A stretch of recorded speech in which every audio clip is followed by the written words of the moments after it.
Bienvenida, doctora. Dígame, ¿cuál es su opinión acerca de la importancia de este caso para el derecho internacional y específicamente por qué es importante para el derecho internacional del siglo XXI?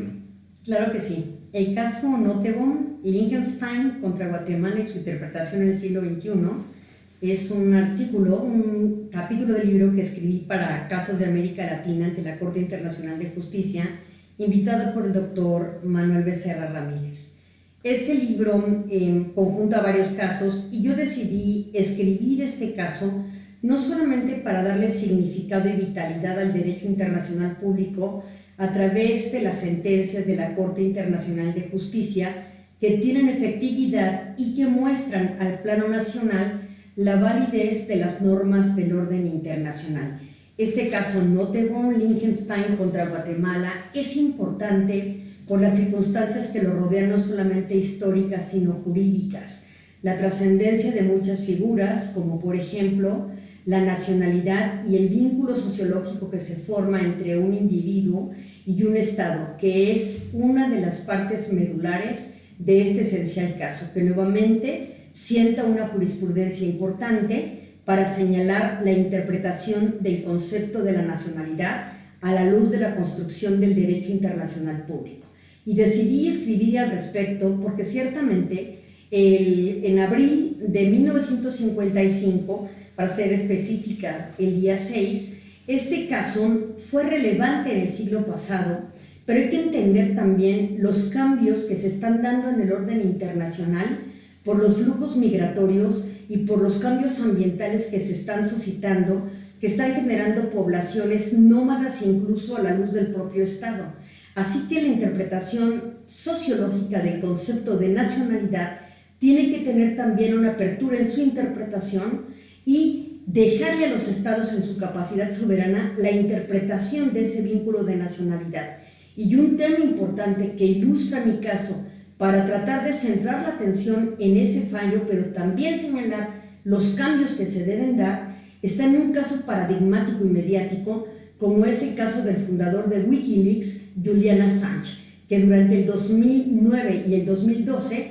estuvo como asilado dentro del consulado o la embajada, mejor dicho, de Ecuador en el Reino Unido. En ese lapso a Assange se le dio la naturalización ecuatoriana, que luego le fue retirada, y al final, en esa triste historia, Julian Assange es puesto a disposición de la autoridad británica bajo ciertas imputaciones demandadas por los Estados Unidos. Hoy día está todavía en suspenso la extradición de Julian Assange hacia los Estados Unidos. Pero por eso para mí el caso Nottebohm es muy importante para discutir el concepto de nacionalidad a la luz de los nuevos hechos del orden mundial.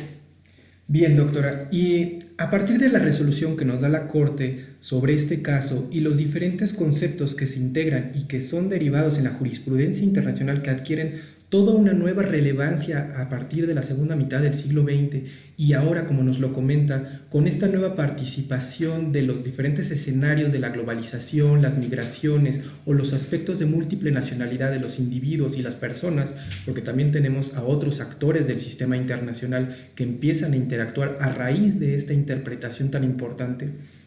¿cuáles considera que serían los actores que más representan la importancia de este caso? Porque como ya lo veíamos, tenemos implícito a Guatemala y a Liechtenstein, pero también tenemos la interpretación de los jueces, que incluso la votación que se dio, hay algunos votos disidentes. ¿Cuál es su opinión respecto a esto? Claro que sí. Este caso, y es una excelente pregunta, Guillermo, este caso es muy rico también en el tema de los actores políticos que hay alrededor, pero sobre todo centrarnos en el tema de los sujetos del derecho internacional público. Si nosotros seguimos un poco la clasificación de Ian Brownlee en su libro de Principios de este Derecho, él dice que hay tres tipos de sujetos: los sujetos legales, los especiales y los controvertidos, y parte para señalar y tratar de tipificar a este tipo de sujetos considerando su capacidad de celebrar tratados,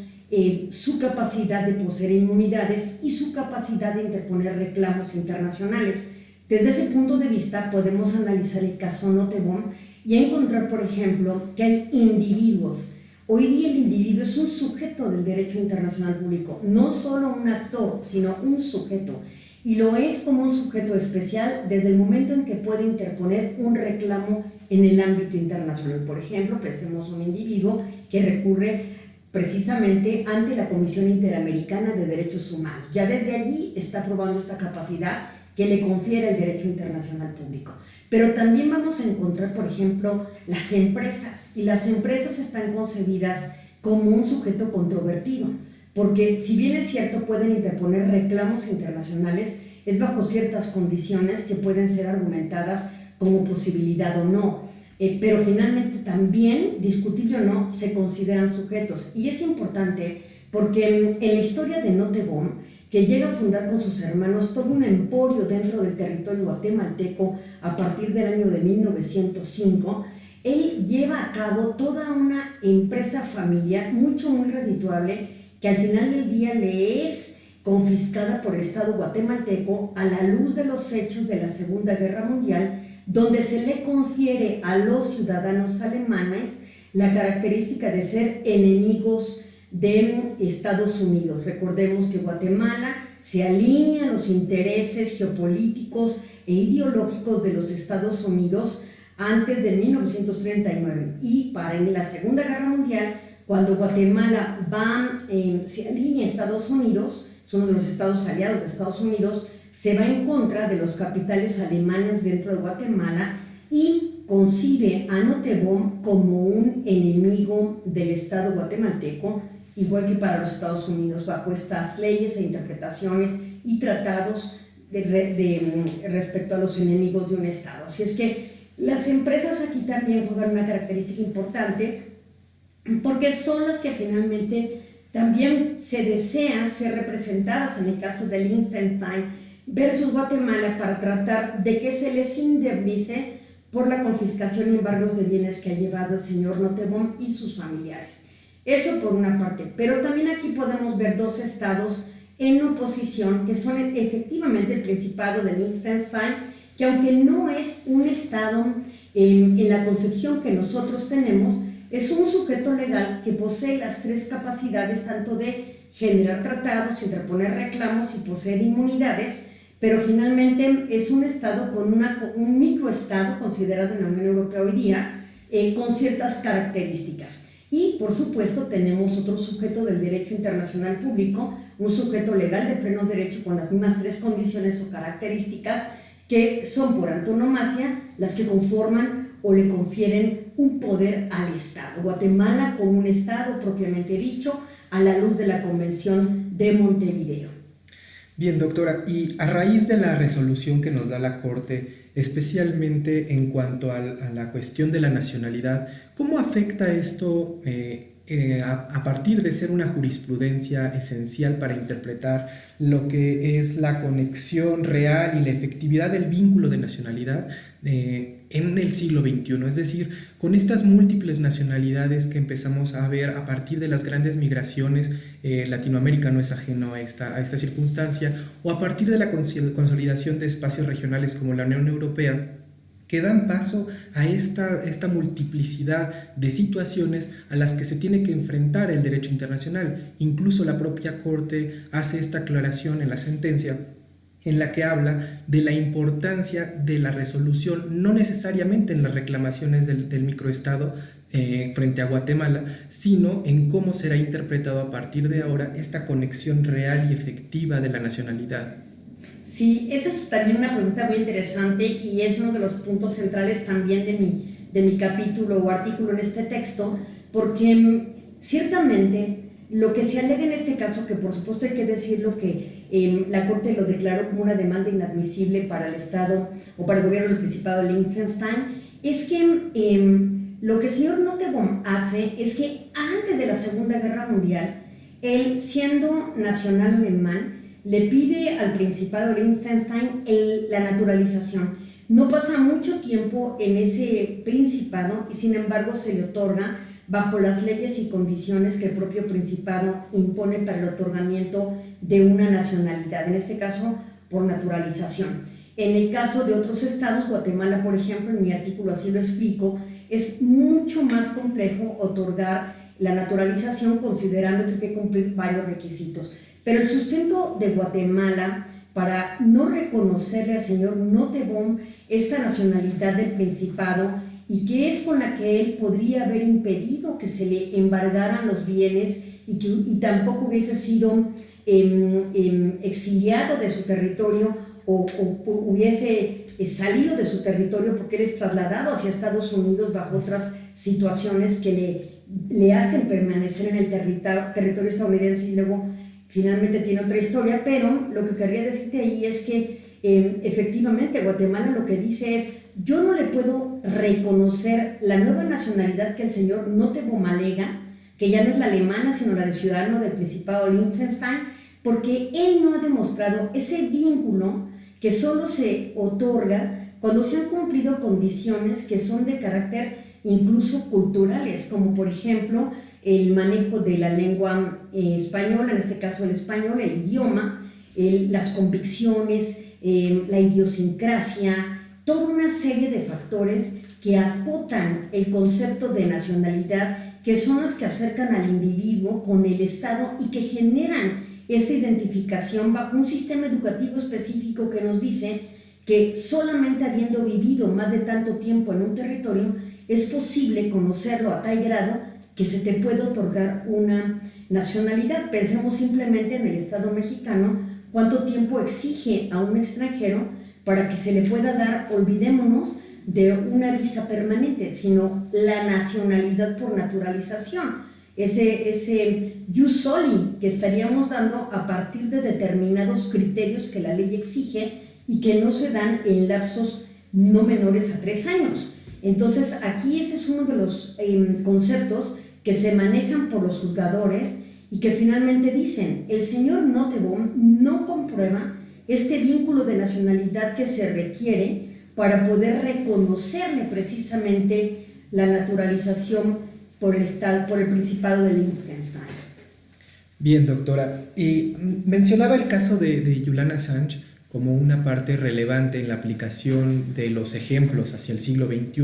¿Podría contarme un poco más de este caso en específico y qué relación tiene con lo que viene en su artículo? Sí, claro, con mucho gusto. Recordemos que Julian Assange, defendido por unos y dado por otros, igual que otros activistas en materia de la libertad, del derecho a la información y a la libertad, a la libre manifestación de las ideas,